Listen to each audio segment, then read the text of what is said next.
नमस्कार शेतकरी बंधूंनो, मी अजय पांचाळ। आज आपण आपल्या एका शेतकऱ्याच्या शेतावर आलेलो आहोत। आपल्याला मी मागे म्हणल्याप्रमाणे शेणखताला प्रक्रिया करायची आहे। त्या प्रकारे शेतकऱ्याने आपल्या एका ठिकाणी शेणखत जमा केलेले आहे। आता तुम्ही बघू शकता, शेणखताला आपण फक्त हे सेंटर लाईनला जे आहे इथून पत्रा लावलेला आहे। हा पण खपराचा पत्रा आहे, गरम होणार नाही।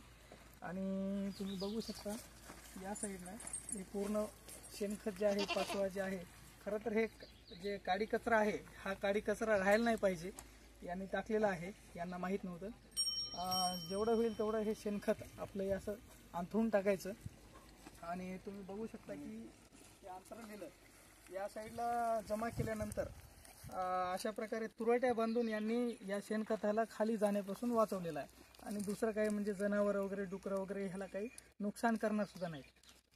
या शेणखताला आपल्याला प्रक्रिया कशी करायची तर 7 ते 8 दिवस कंटिन्यू, म्हणजे 10 दिवसापर्यंत कंटिन्यू आपण पाणी मारायचं।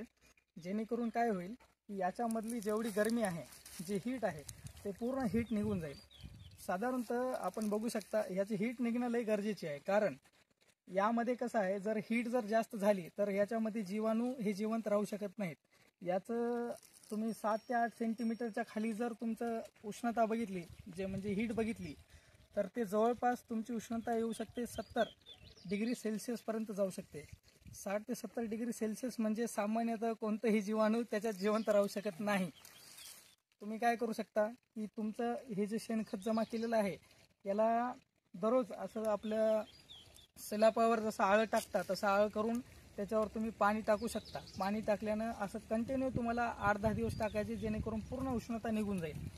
8-10 दिवस टाकल्यानंतर तुम्हाला 4 प्रकारचे बॅक्टेरिया तुम्हाला याच्यावर टाकायचे आहेत। त्यामध्ये rhizobium 4 kilo, azotobacter 4 kilo, trichoderma 4 kilo आणि PHB बॅक्टेरिया हे 4 किलो, असे 4 किलो मागे 200 लिटर पाण्याची टाकी करणं अनिवार्य आहे। प्रत्येक म्हणजे 800 लिटर टाकी, 800 लिटर पाणी होऊन जाईल। आणि हे 4-4 किलो असे आपले 16 किलो हे आपलं जीवाणूचं खाद्य होऊन जाईल। जेणेकरून काय होईल, ते पूर्ण बॅक्टेरिया हे पूर्ण ह्याच्यात पसरून जाईल। आणि याला टाकताना एक नियम ठेवायचा की याला खोदून याच्या मधात तुम्ही आता समजा खुशानं वगैरे याला तुम्ही हे करायचं, खोदून घ्यायचं आणि मधात त्याच्या पाणी टाकायचं, म्हणजे जेणेकरून खालीपर्यंत ते बॅक्टेरिया उतरून जाईल, पाणी उतरून जाईल। बरोबर आहे। समोरच्या येणाऱ्या हे प्रक्रिया केल्यानंतर तुमचं जवळपास समोरच्या 3 महिन्यामध्ये खत हे पत्तीसारखं होत असतो। अजून तुम्ही दुसरा उपाय म्हणलं तर तुम्ही डिकम्पोजर सुद्धा वापरू शकता, पण डिकम्पोजरपेक्षा याचा तुमचा जो उपाय आहे ते अतिशय चांगला होऊ शकतो। जर तुम्ही या प्रकारे आपले बॅक्टेरिया वगैरे टाकून जर याला कुजवलं तर तुमचं एकंदरीतच चांगलं उत्पन्न येते। आणि शेणखत म्हणलं तर ते फक्त जीवाणूंचं खाद्य आणि जीवाणूंचं घर एवढंच असते, दुसरं काही नसते।